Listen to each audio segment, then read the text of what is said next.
Maligayang pagbabalik sa Rai Movie Recaps. Narito na naman po tayo para sa isa na namang magandang pelikula na pinamagatang The Door in the Floor na napalabas noong 2004. Kaya't ano pa ang ating hinihintay? Sit back, enjoy and relax love you. Nagsisimula ang pelikula sa isang beach house sa isang isla kung saan nakatira ang isang respetadong may akda na nagngangalang Ted kasama ang kanyang asawang si Moran at ang kanilang anak na si Ruth. Ang mga dingding ng kanilang tahanan ay may linya ng mga larawan ng kanilang mga anak na lalaki, sina Tom at Tim, na malungkot na namatay sa isang aksidente sa sasakyan ilang taon na ang nakalilipas. Simula noon, si Moran ay labis na nanlumo at emosyonal na malayo. Nakatuon si Ted sa kanyang pagsusulat habang si Ruth ay inaalagaan ng kanyang babysitter. Alice. Alam ni Ruth ang pagkamatay ng kanyang kapatid at madalas niyang tinitingnan ang kanilang mga larawan. Isang araw, kumuha si Ted ng bagong assistant na nagngangalang Eddie para tumulong sa maliliit na gawain at magsilbing driver din niya. Dahil binawi ang lisensya ni Ted 3 buwan na ang nakalipas, ipinakilala ni Ted si Eddie kay Moran, at sa kanilang pag-uusap ay naging malinaw na ang relasyon ni Ted at Moran ay lumamig at lumayo mula nang mamatay ang kanilang anak. Halos hindi nagsasalita si Moran. Nawala pa rin sa kalungkutan. Iminumungkahi ni Ted na maglaan sila ng oras at sumang-ayon si Moran. Nagpa siya na manatili sa isang hotel sa lungsod ng gabing iyon. Nagising si Ruth mula sa isang bangungot at pinuntahan si Ted. Inaaliw niya ito sa pamamagitan ng isang kwento at tinutulungan siyang makatulog. Ang inspirasyong Ted ay nagsimulang magsulat ng isang libro batay sa kanyang pangarap. Kinaumagahan, sinundo ni Marin si Eddie at inihatid sa kanilang tahanan. Si Eddie ay nabighani kaagad sa kagandahan ni Moran at nalibugan siya. Sa bahay, tinanggap ni Ted si Eddie at ipinaliwanag ang kanyang mga tungkulin, at idinagdag na doon natitira si Eddie. Kinikilig si Eddie. Hinahangaan niya si Ted at hangad niyang maging matagumpay na manunulat na tulad niya. Habang ipinapakita si Eddie sa paligid ng bahay, ibinahagi ni Ted ang mga detalye tungkol sa kanyang hindi pag-aasawa at ang katotohanan na paminsan-minsan ay bumabalik si Marin sa bahay. Para lang maramdaman ni Ruth ang pagmamahal ng dalawang magulang. Nakilala rin ni Eddie si Alice ang palakaibigang yaya. Si Ted, bukod sa pagsusulat, ay mahilig magpinta. Bagamat karamihan sa kanyang likhang sining ay binubuo ng mga hubad na larawang babae, hindi nagtagal ay kumuha siya ng isang modelong pinangalanang Evelyn para sa kanyang mga pagpipinta ng sumunod na araw. Binisita ni Moran ang lugar at si Eddie ay lihim na sinundan siya sa isang teatro. Sinabi niya sa kanya na dumating siya upang kumain dahil hindi nagbibigay ng pagkain si Ted. Natutuwang sinabi ni Moran kay Eddie na isasama niya siya sa hapunan isang araw sa gabing iyon. Si Eddie ay bumalik sa bahay at nagsimulang pasayahin ang sarili habang tinitingnan ang larawan ni Moran, ngunit nagulat siya nang hindi inaasahang dumating sina Ted at Ruth.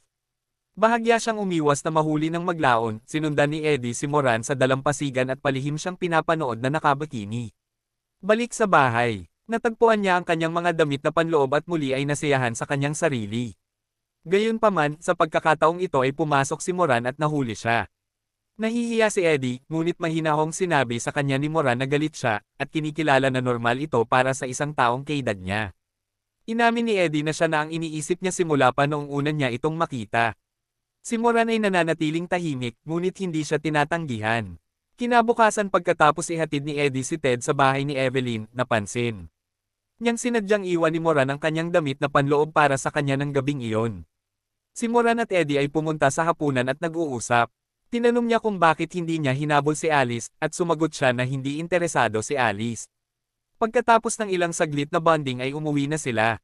Kinabukasan, binisita ni Moran si Eddie sa kanyang silid at ibinahagi ang kwento sa likod ng mga larawan sa dingding. Sa pag-uusap, inaakit niya si Eddie at naging matalik sila.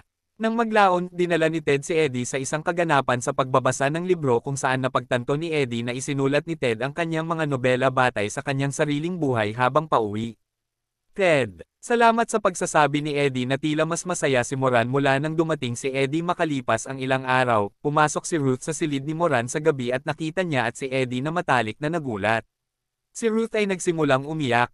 Inaalo siya ni Marian. Ngunit sa lalong madaling panahon nalaman ni Ted ang tungkol sa pag-iibigan. Hinarap ni Ted si Eddie at nakakagulat na sinabi sa kanya na kapag naghiwalay sila ni Marin, gusto niyang tumstigo si Eddie laban sa kanya para makuha niya ang kustodiya ni Ruth. Naistorbo si Eddie na nagtanong kay Moran kung bakit kasama pa niya si Ted. Sumagot si Moran na si Ted ay isang mabuting ama at inaalagaan niya si Ruth. Gayunpaman, inamin niya na hinahamak niya ang kanyang mga gawi sa pagpipinta, lalo na dahil dati itong nagpinta ng mga hubad na portrait niya. Isang gabi, tinanong ni Eddie kung paano namatay ang kanilang mga anak. Si Moran ay nalulula sa alaala at walang sinabi. Kinagabihan, pinutol ni Ruth ang kanyang daliri sa basag na salamin. Matapos subukang kumuha ng litrato sa kanyang silid, isinugod siya nina Eddie at Moran sa doktor. Nang malaman ni Ted ay pinagalitan niya si Eddie, sinisisi siya sa pagbibigay kay Ruth ng larawan kahit na ito ay ideya ni Moran. Nang gabing iyon, nagkaroon ng panibagong bangungot si Ruth. Sinubukan ni Ted na aliwin siya, ngunit nabigo si Moran na pumasok at matagumpay na umalma.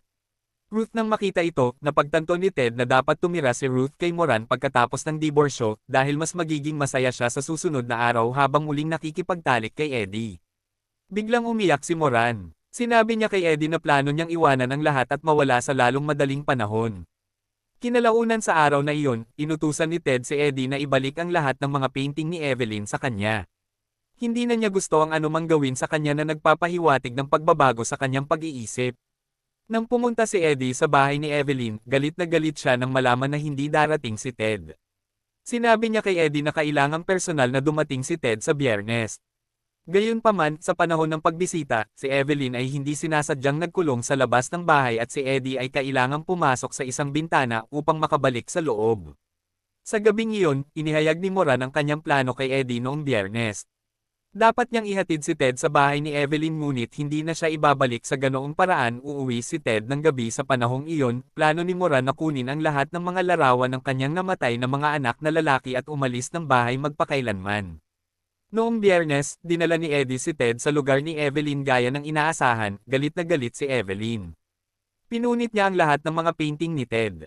Iniwan ni Eddie si Ted doon at umuwi. Pagkatapos ay hiniling ni Moran kay Eddie na dalhin si Ruth sa doktor upang alisin ang kanyang mga tahi. Nagbibigay ito kay Moran ng pagkakataong umalis nang hindi nasaksihan ni Ruth ang kanyang pag-alis. Samantala, galit na galit pa rin si Evelyn na sinubukang sagasaan si Ted gamit ang kanyang sasakyan. Nakatakas si Ted sa pamamagitan ng pagtakas patungo sa dalampasigan. Pagkatapos ng pagbisita ng doktor, dinala ni Eddie si Ruth sa Photoshop para kolektahin ang naayos na larawan. Nakipag-break siya kanina. Hiningi niya agad ang picture. Dahil alam niyang masasaktan si Ruth kung uuwi siya at hindi niya ito makikita, tumanggi ang tindero noong una. Kaya si Eddie ay sumulat ng isang tala na nagpapaliwanag ng lahat, kasama ang kanyang relasyon kay Moran. Matapos basahin ang sulat, nakiramay ang manager at ibinalik sa kanya ang larawan sa dalampasigan. Napadpad si Ted sa isang bookstore kung saan hinihiling ng mga tagahanga ang kanyang autograph. Napansin niya ang dalawang kabataang babae na malaking tagahanga at nag-aalok sila na ihatid siya pauwi, ngunit dinala muna siya sa sarili nilang bahay kung saan nagpalit ng damit si Ted. Pagkatapos ay hiniling niyang ipinta ang kanilang ina at masaya silang sumang-ayon sa kanilang tulong. Umuwi si Ted ng mas maaga kaysa sa inaasahan para lang makitang aalis si Moran. Nakikita niya ito ngunit walang sinasabi. Umalis si Moran at umalis patungong New York magpakailanman. Di nagtagal, bumalik si Eddie kasama si Ruth. Galit na galit si Ted. Sinaktan niya si Eddie na nagbabalak na sampalin siya, ngunit nauwi sa pagsuntok sa ilong niya. Isang bagay na iminungkahi ni Moran kanina. Sinabi ni Eddie kay Ted na wala na si Moran at kinuha niya ang lahat ng larawan ng kanilang mga anak na lalaki kasama niya. Ngayon, walang pisikal na alaala si Ted sa kanila na nawasak. Agad na pinaputok ni Ted si Eddie at sinabihan siyang umalis kinabukasan pagkatapos ng pag-alis ni Maren, lalong nagiging mahirap hawakan si Ruth. Kahit si Alice, ang babysitter ay huminto sa kanyang trabaho. Nahulog si Ted sa matinding kalungkutan. Isang gabi, sa wakas ay nagbukas siya kay Eddie at sinabi sa kanya kung ano talaga ang nangyari noong gabing namatay ang kanilang mga anak. Nagski sila, at parehong umiinom si Ted at ang kanyang mga anak. Ang isa sa mga batang lalaki na may kaunting karanasan sa pagmamaneho ay nasa likod ng manibela. Nakalimutan ni Ted na alisin ang snow sa mga headlight at taillight ng kotse. Dahil sa mahinang visibility, bumangga ang kanilang sasakyan sa isang truck sa highway na ikinamatay ng dalawang anak na lalaki upang makayanan ang pagkawala. Ipinanganak ni Moran si Ruth, umaasang maiibsan nito ang sakit. Ngunit hindi ito nangyari. Napailing si Eddie sa kwento, ngunit hindi pa rin maintindihan kung paano iiwan ng isang ina ang kanyang sariling anak sa susunod na araw. Ang dating kasambahay ni Evelyn ay bumisita kay Ted at sinabing siya ay tinanggal ni Evelyn. Kinuha siya ni Ted bilang isang kusinero at tagapag-alaga para kay Ruth, at kinukuha rin ang kanyang asawa upang magtrabaho bilang kanyang driver. Nagpaalam si Eddie kay Ted at umalis ng bahay. Sinimulan ng bagong mag-asawa ang pag-aalaga kay Ruth ng may init at debosyon. At dito na nga nagtatapos ang pelikula natin para sa araw na ito. Maraming salamat sa panunood.